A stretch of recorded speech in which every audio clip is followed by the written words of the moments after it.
It's the end of the day with Ray. Hello, my friends. Hey, today I still want to talk about the Konica news, where they're going to get rid of their direct operations, give them off to dealers. Now everybody's trying to figure out how many direct operations they're going to get rid of and all that. Right now they've only given away like 9 or 10 or whatever the number is. But the bottom line is they're transferring, that's an interesting word, isn't it? They're transferring ownership of direct operations to the dealers out there in the marketplace. So far, 2 dealers getting a bunch of offices, a bunch of other dealers getting really mad because only 2 dealers are getting a bunch of offices. So you see how that's going. But what I want to talk about today is the pressures that are going to come to the industry.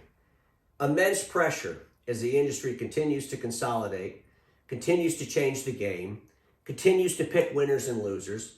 We're going to see OEMs picking winners and losers, folks. That's just the way it is. We're going to see OEMs changing the way they go to the end user. We're going to see end users buying differently. There's so many things coming to this outdated business model. We all know that, right? We've known it for a long time. Pandemic just slapped us in the face and said, here we are. Change is here. And so, ladies and gentlemen, I want to talk today about how these over-ambitious and, quite honestly, insanity around your optimism. We have to tone it down a little bit and get more real to what's going on in the marketplace. Otherwise, we're never going to be able to face these challenges head on and win. And I want to start out with the Konica Minolta announcement.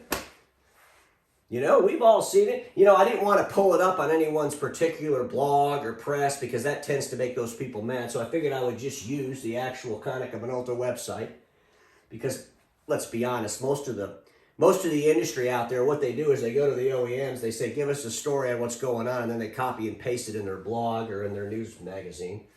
I like to keep it fresh. But anyway, folks, if you look at this article, there's nothing negative. Which means in my world, there's nothing really being honest. We're spinning it out of control. There's some negativity along with this, right? I mean, we tried to do this and that and the other thing, and it didn't work. So now we gotta get some cash back in the coffers. We gotta cut some cost. This is what this is about. It's about cutting cost. Anybody believes this is nothing better than cutting cost, you're just really naive. This isn't about some strategy. Like I said in another video, there's no way that Konica Minolta, in the last 13 or 14 years, sat in a conference room and said, let's build up a bunch of direct operations so that in 2021, we can transfer them all back to dealers. Those conversations never happened.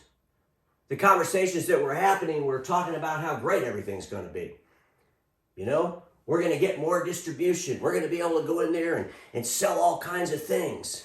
Things are great. We're positioned perfectly to do all kinds of things. Remember these crazy conversations? All the OEMs had them for the most part.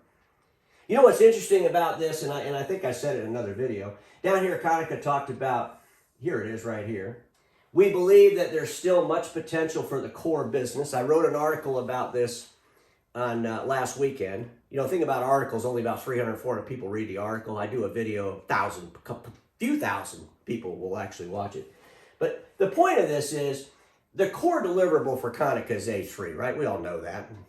And A3 obviously is being replaced with A4. And they even say in here, despite claims that other manufacturers have made, there's still a much potential for the core business.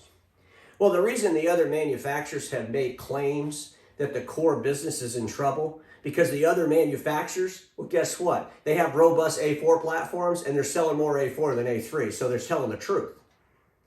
I mean, come on, folks. We've seen the numbers.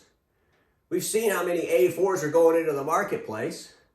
So I think the manufacturers that have A4 robust product lines are starting to realize that whether they outsource those A4 product lines to somebody else or whether they have them themselves, they're selling a crap load of A4. They're starting to see the shift. They're starting to realize the A4 revolution wasn't a made-up thing. It's real stuff, folks. But anyway, I just thought that was kind of interesting. But let's talk about another press release Konica Minolta did. And this one was back in 2011. Talked kind of in the same language. Upbeat, positive. We acquired all covered IT services, and we are going to go into the marketplace, and we are going to sell this, that, and the other thing to every one of our customers. In the SMB space, all of our copy and print customers are going to be IT services customers. This is going to be so fantastic. We're so excited about it. And here we are, 11 years later? Obviously, like I said a little while ago, Those small businesses that had all those copiers and printers in them, they didn't buy this, that, and the other thing. If they had, well, guess what? Konica wouldn't be transferring them back to the dealers, would they? You notice how Konica says we're transferring them back to the dealers, but when the dealers get articles written about it, what do they say? They bought them. Acquires. Sounds like the dealers are out there, really big-ass companies buying up, manufacturing direct operations. And when you see it coming from the director or from the direct operations or Konica Minolta, it's talking about transferring it. Interesting. It's all about the words, folks. But ladies and gentlemen, there was another press release a few years ago. When was this one? July of 2018. Konica Minolta buys MWAI Forza. They're going to be the ERP system for the imaging channel. Remember that. We're going to change the game. We're going to allow dealers to do the Internet of Things and all these crazy things. Well, guess what? It's been 3 years almost. What's happened? Why aren't we asking Konica, how many people are still on that platform that were on it when you bought it? How many people have you put on it since you bought it? Is it hitting your aspirations? Is this the next thing to sell? Because, ladies and gentlemen, there was an article written right after a video I did, squashing the rumors. You remember that article, right? Well, I also put in there that there was a rumor they're probably going to sell Forza. Actually, I didn't say it. I just said they're probably going to sell Forza, creating a rumor, right? They didn't squash that one. They didn't squash the rumor about Forza. Does anybody believe for 1 second that Konica Minolta is all covered, is going to continue to try to sell an ERP system to the imaging channel dealers? Seriously. Thank you.